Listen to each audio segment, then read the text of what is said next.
Assalamualaikum dan salam sejahtera semua warga kerja sektor otomotif. Keselamatan bermula dengan tingkah laku kita. Dengan behavior based safety, kita selesaikan zero harm.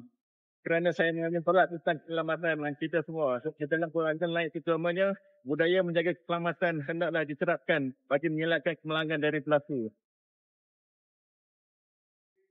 Dalam persekitaran bising seperti ini, perlindungan pendengaran bukan pilihan. Ia adalah satu kemestian.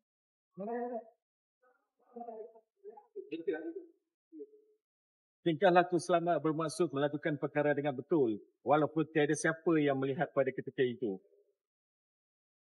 Jaga antara satu sama lain, itulah kita menunjukkan kita mengambil berat kehidupan dalam berpasukan. Ia adalah one team. Laksanakan langkah-langkah keselamatan. Pakai PPE anda. Lindungi pendengaran anda. Kerana anda menjaga untuk kehidupan. Because we care for life.